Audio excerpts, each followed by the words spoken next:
Hello guys, I am Ricky and you're most welcome to our YouTube channel Nirmala निर्वाण classes. Physics देख रहे थे और फिजिक्स जो टॉपिक चल रहा था वो है लघु सौर मंडलीय पिंड, स्मॉल सोलर सिस्टम बॉडीज। जैसा कि जानते हैं हम लोग एस्ट्रोनॉमी देख रहे थे, खगोलिकी, उसी का एक खंड था जिसमें कि हम लोग सोलर सिस्टम को देख रहे थे। सोलर सिस्टम में 3 पार्ट था, परंपरागत ग्रह, बौना ग्रह और लघु सौरमंडलीय पिंड। परंपरागत ग्रह को देख लिया, बौना ग्रह को देख लिया। आज इसके पहले वाली वीडियो में हम लोग सौरमंडलीय पिंड को देख रहे हैं और सौरमंडलीय पिंड में अलग अलग टॉपिक था। उसमें से सबसे लास्ट टॉपिक जो है वो है उपग्रह का, है ना। उपग्रह जो है ये लास्ट टॉपिक है, सैटेलाइट। तो चलिए, हमने उल्का पिंड को भी समझा, पुच्छल तारे को भी समझा क्या होता है उसको समझा, ग्रहिकाएं को भी समझा क्या होता है। अब देखेंगे कि उपग्रह क्या होता है या सैटेलाइट्स क्या है। बहुत छोटी वीडियो है, बहुत छोटा ऐसा इन्फॉर्मेशन है। चलिए इसका आगाज करते हैं आज की वीडियो का। पहला पॉइंट है, वे आकाशीय पिंड, है ना, जो अपने अपने ग्रहों की परिक्रमा करते हैं उपग्रह कहलाते हैं। देखिए, जहां पर उप लग जाता है, उप का मतलब ही होता है मिडिल वाला पोजीशन, मुखिया सर्वोपरि, उप मुखिया उसके बाद और उसके नीचे जनता। तो उप मुख्यमंत्री, उप मुख्यमंत्री और नीचे, तो ये मिडिल वाला चीज जो है, तो ये ग्रह उपग्रह। तो ग्रह का आप एक तरह समझ सकते हैं, जो ग्रह से थोड़ा सा नीचा चीज हो गया वो क्या हो गया, उपग्रह। लेकिन ऐसे अगर आप डिफिनेशन देंगे तो ये बातें सही नहीं होगी। तो जो ग्रहों के पीछे आप एक तरह समझ सकते हैं, जितना भी ग्रह है सबके अपने अपने उपग्रह हैं, है ना। ऐसा मैक्सिमम का जितना भी ग्रह है उसका कोई ना कोई उपग्रह है। तो यहां पर जो उपग्रह का परिभाषा है, वे कह रहा है कि वे आकाशीय पिंड जो अपने ग्रहों की परिक्रमा करते हैं उपग्रह कहलाते हैं। मतलब वे आकाशीय पिंड जो ग्रह की परिक्रमा करते हैं। अब मान लीजिए जिस ग्रह का जो भी उपग्रह होगा वह उस ग्रह की परिक्रमा करता है। अगर वो नहीं करता तो फिर उस ग्रह की वो उपग्रह नहीं कहलाएगी या नहीं कहलाता है। लेकिन जैसे मान लीजिए कि हम पृथ्वी के संदर्भ में बात करते हैं, तो पृथ्वी का उपग्रह चंद्रमा है। तो चंद्रमा पृथ्वी के चारों ओर चक्कर लगाती है या फिर कह सकते हैं परिक्रमा करती है। तो वे आकाशीय पिंड जो अपने ग्रहों की परिक्रमा करता है उपग्रह कहलाते हैं। अब मान लीजिए कि हम गैनीमेड की बात करते हैं, जो बृहस्पति ग्रह की सबसे बड़ा उपग्रह है, वह क्या है, बृहस्पति का है। तो वो क्या करेगा, बृहस्पति के चारों ओर चक्कर लगाएगा, परिक्रमा करेगा। तो इस तरह से वे आकाशीय पिंड जो अपने ग्रहों की परिक्रमा करता है उपग्रह कहलाते हैं। चलिए, इनमें भी अपना प्रकाश नहीं होता और ये अपने ग्रह के साथ सूर्य की परिक्रमा करते हैं। ये बहुत अच्छा पॉइंट है। ग्रह को तो अपना प्रकाश नहीं होता है, जितने भी ग्रह होते हैं वह सूर्य के प्रकाश से चमकते हैं, ये बात सही है। तो इसी तरह क्या है, उपग्रह का भी अपना कोई प्रकाश नहीं है, उपग्रह को भी अपनी कोई प्रकाश की व्यवस्था नहीं है, वह भी क्या है, सूर्य के प्रकाश से चमकती है, सूर्य के प्रकाश से ही वहाँ प्रकाश पहुंचता है। तो यही बात है कि इसमें भी अपना प्रकाश नहीं होता। किसमें, उपग्रह में। जो सैटेलाइट है, जो उपग्रह है, इसमें भी अपना प्रकाश नहीं होता और ये अपने ग्रह के साथ सूर्य की भी परिक्रमा करते हैं, अपने ग्रह की भी परिक्रमा करते हैं और साथ ही साथ सूर्य की परिक्रमा करते हैं। तो ये उपग्रह के बारे में कहा गया। पहले कहा गया जो ऐसा आकाशीय पिंड जो ग्रहों की परिक्रमा करता है उपग्रह कहलाया।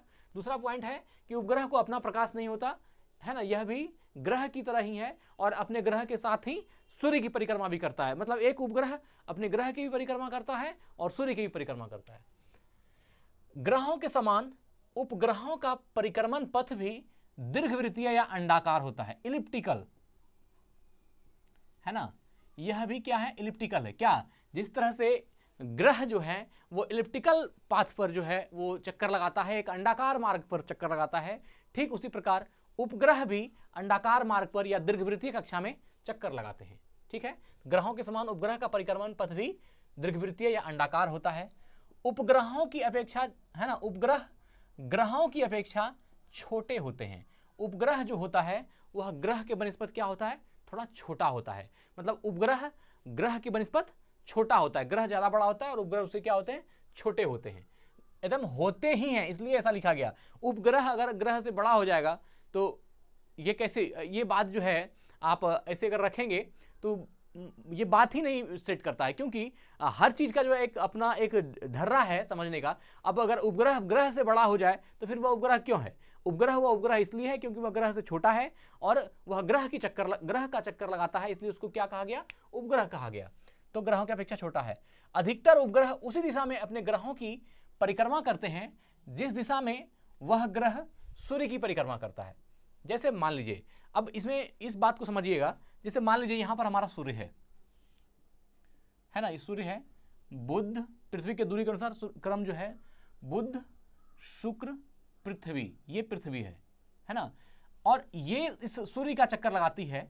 तो जो पृथ्वी का उपग्रह है चंद्रमा, मून, जो चंद्रमा पृथ्वी का उपग्रह है, ये किसका चक्कर लगाती है? तो ये पृथ्वी का चक्कर लगाती है और सूर्य का भी चक्कर लगाती है। याद रखिएगा, उपग्रह दोनों का चक्कर लगाता है, ग्रह का भी और सूर्य का भी। तो यहाँ क्या था, अधिकतर उपग्रह उसी दिशा में अपनी ग्रहों की परिक्रमा करते हैं जिस दिशा में वह ग्रह सूर्य की परिक्रमा करता है। अगर मान लीजिए पृथ्वी की घूमने की दिशा क्या है, तो पृथ्वी के घूमने की दिशा पश्चिम से पूरब है ना।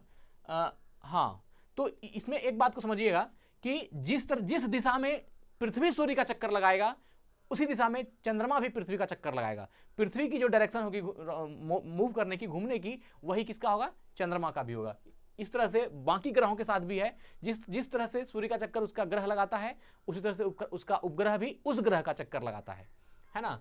अधिकतर उपग्रह उसी दिशा में अपने ग्रहों की परिक्रमा करते हैं जिस दिशा में वह ग्रह सूर्य की परिक्रमा करता है। लेकिन यहाँ पर अधिकतर लिखा है, अधिकतर का मतलब मैक्सिमम, इसका मतलब कोई ऐसा भी उपग्रह है जो उस दिशा में चक्कर नहीं लगाता है जिस दिशा में उसका ग्रह सूर्य का चक्कर लगाता है। तो सब ग्रहों के साथ नहीं है, इसलिए अधिकतर मैक्सिमम में ऐसा है कि जितने भी उपग्रह हैं वह ग्रह की दिशा में चक्कर लगाते हैं। ग्रह जिस दिशा में सूर्य का चक्कर लगाता है, उसी दिशा में उसका उपग्रह भी ग्रह के चारों ओर चक्कर लगाते हैं।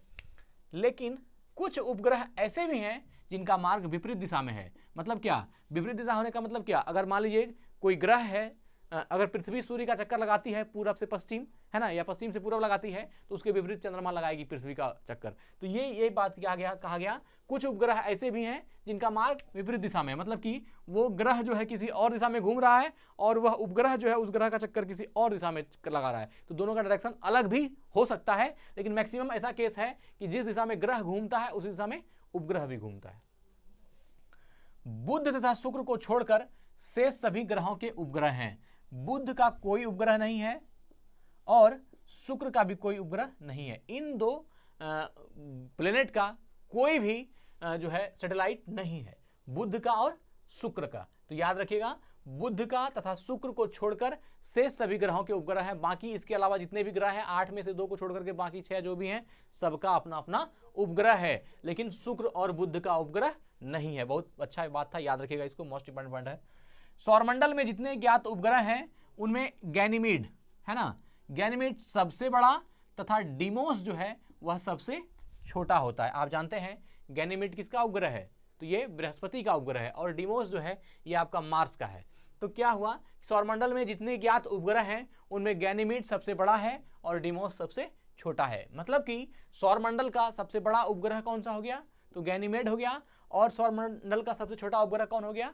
तो डिमोस हो गया। फोबोस और डिमोस ये मंगल के उपग्रह हैं, है ना, तो सबसे छोटा उपग्रह हो गया डिमोस, सबसे बड़ा उपग्रह हो गया गैनीमीड हो गया जो बृहस्पति का है, और डिमोस मंगल का है। तो मित्र, आज हमने उपग्रह को देखा, एक बार हम पूरा रिवाइज कर देते हैं, छोटा सा पॉइंट है, बहुत कम है। वे आकाशीय पिंड जो अपने ग्रहों की परिक्रमा करते हैं उपग्रह कहलाते हैं। इनमें भी अपना प्रकाश नहीं होता और ये अपने ग्रह के साथ सूर्य की परिक्रमा करते हैं। ग्रहों के समान उपग्रह का परिक्रमा पथ भी दीर्घवृत्तीय या अंडाकार होता है। उपग्रह ग्रहों की अपेक्षा छोटे होते हैं। अधिकतर उपग्रह उसी दिशा में अपने ग्रहों की परिक्रमा करते हैं जिस दिशा में वह ग्रह सूर्य की परिक्रमा करता है। लेकिन कुछ उपग्रह ऐसे भी हैं जिनका मार्ग विपरीत दिशा में है। बुध तथा शुक्र को छोड़कर शेष सभी ग्रहों के उपग्रह हैं। सौरमंडल में जितने ज्ञात उपग्रह हैं उनमें गैनीमीड सबसे बड़ा है और डिमोस सबसे छोटा है। तो मित्र ठीक है, आज यही वीडियो को एंड करते हैं। देखिए इसके बाद जो है एक टॉपिक और इसके बाद आएगा, हाँ, पृथ्वी का उपग्रह चंद्रमा, और उसको पढ़ लेने के बाद आपकी फिजिक्स जो जनरल कंपटीशन की है वो पूरी की पूरी फिजिक्स एंड हो जाएगी। हमने एक एक टॉपिक पर एक एक वीडियो बनाई है। अगर आप हमको देखते होंगे तो आपको ये बताने की हमको ज़रूरत नहीं है, लेकिन अगर नहीं देखते हैं या आप नए व्यूअर्स हैं तो आपको ये आभास होता होगा। ये पर डे एक या दो टॉपिक, एक टॉपिक लेकर के हम उसका वीडियो बना करके आपके सामने आते हैं और आराम से जो है धीरे धीरे वो चैप्टर एंड हो गया और फिजिक्स का अब 1-2 वीडियो में फिजिक्स एंड हो जाएगी। धन्यवाद, स्वस्थ अपना ख्याल रखें। जय हिंद, जय भारत।